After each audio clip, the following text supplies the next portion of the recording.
On se retrouve donc pour un nouveau cours sur les règles de priorité. Donc, ce qu'il faut savoir, c'est que en mathématiques, on peut se retrouver avec des opérations diverses et variées au sein d'une même expression. Et forcément, on peut se poser la question de est-ce qu'il y a un ordre à respecter? Est-ce que toutes les opérations ont le même niveau d'importance ou de priorité, si on peut dire?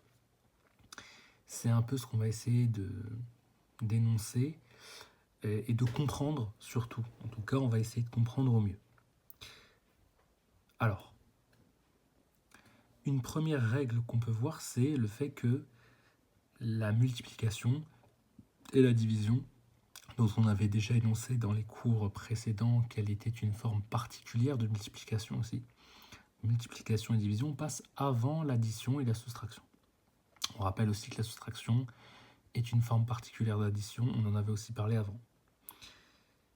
Pour essayer de comprendre l'intérêt de cette règle de priorité, on va poser plusieurs contextes et on va voir finalement que concrètement, il est beaucoup plus cohérent, tout au moins on pourrait dire qu'il est beaucoup plus sûr de faire passer l'opération multiplicative avant l'opération additive. Pour ça, on va prendre un premier cas de figure, donc, qui est ce cas de figure-là. Donc, je fais un combat de boxe qui dure 10 minutes. Chaque minute passée donc sur le ring me fait gagner 2 euros.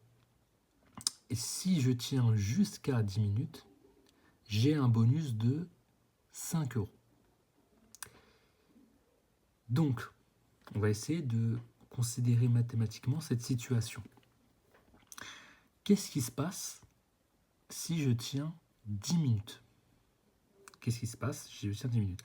On sait que déjà, avant tout, chaque minute, je gagne 10 euros. Ah, excusez-moi, chaque minute, je gagne 2 euros. 1 minute 2 euros, 2 minutes 4 euros, etc. Si je veux savoir combien de fois je gagne 2 euros, il faut que je compte le nombre de minutes. 1 minute égale 1 fois 2 euros, 2 minutes égale 2 fois 2 euros. Donc 10 minutes est égal 2 fois 10 euros, c'est-à-dire 20 euros. Mais si je passe les 10 minutes, je dois aussi ajouter 5 euros. Je pense que vous conviendrez du fait que l'opération la plus logique ici, c'est évident, c'est d'abord on considère ça, c'est pour ça que j'ai mis des parenthèses en plus, et une fois qu'on a fait ça, on ajoute ensuite, sinon ça n'a pas de sens. Je ne vais pas faire 10 plus 5 et ensuite multiplier par 2, ça n'a pas de sens avec le contexte. On comprend bien que d'abord on considère le nombre de fois qu'on a gagné 2 euros, et après, une fois qu'on a passé, qu'on arrive à la 10e minute, on rajoute 5 euros, et puis on arrive au résultat final. Donc on remarque bien ici que le bonus n'est pas répété.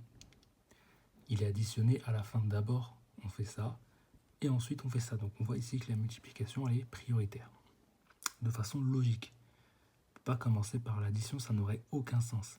Mais on a un indicateur qui nous permet de voir cette logique. C'est les parenthèses. Donc on verra d'ailleurs que les parenthèses, elles sont une priorité absolue en soi, parce que, en fait, quel que soit le type de calcul, même si en faisant sans les parenthèses, on pourrait trouver le même résultat dans certains types de séries de calculs, le fait de toujours commencer par la parenthèse, ça nous permet au moins d'être sûr. On verra que des fois, c'est pas nécessaire de passer par les parenthèses pour avoir un bon résultat, mais le fait de commencer par elles, au moins ça nous certifie qu'on fait quelque chose de cohérent. On va passer à un deuxième cas un peu plus subtil. Ici, donc au restaurant, une assiette de frites vaut 4 euros. Et je peux avoir un supplément boisson pour 2 euros de plus dans le cadre d'un menu. En achetant 3 assiettes de frites avec supplément, on a donc 3 fois l'assiette de frites plus la boisson. Du coup, ici, on aurait plusieurs types de calculs logiques qu'on pourrait faire. Le premier calcul logique qu'on pourrait faire, c'est de se dire, bon, bah déjà, que vaut le menu? Donc là, 4 € plus 2 €, ça fait 6 €. Et comme ce menu, je le consomme 3 fois, je fais 3 fois 6, ça me donne la valeur, le prix total pour 3 menus. Donc ici, dans ce contexte, on commence par l'addition, puis on multiplie. Mais on pourrait aussi faire autrement quelque chose de logique. Je peux me dire, bah, du coup, ce que je viens de faire, c'est que j'ai consommé 3 fois des assiettes de frites, plus 3 fois la boisson, ou des boissons. Autrement dit, je vais payer 3 fois 4 € pour les 3 assiettes, plus 3 fois 2 € pour les 3 boissons que j'ai consommées. Donc là, dans ce cas-là, on commencerait par la multiplication. Ici, on voit que dans ces deux cas, c'est cohérent. Mais on remarque que le, entre guillemets, bonus ou supplément est répété avec l'élément de base qui est l'assiette de frites dans ce contexte. Et dans ce contexte-là, on voit qu'on pourrait commencer par l'addition ou bien la multiplication. Là, on est dans ce qu'on appelle la distribution, c'est ce qu'on verra plus tard. Et là, on est, dans les deux cas, cohérent au niveau du résultat. Mais on remarque quelque chose d'intéressant, c'est que si on compare les deux cas de figure, on voit que dans le premier cas, de façon évidente, on va commencer par multiplier, et dans le deuxième cas, on a le choix. Donc en vérité, qu'est-ce qui est le plus sûr selon vous? Vous l'avez dit dans votre tête, je le sais, on commence par multiplier. Comme ça, on est sûr qu'on trouve le bon résultat à chaque fois. Parce que là, si on commence par l'addition, on va faire n'importe quoi, ça n'aura pas de sens avec le contexte concret. Là, éventuellement, ça aura du sens, mais pas là. Donc, on voit que c'est mieux de commencer par la multiplication. Et c'est pour ça, finalement, que c'est d'un intérêt crucial de poser cette règle de dire on multiplie d'abord.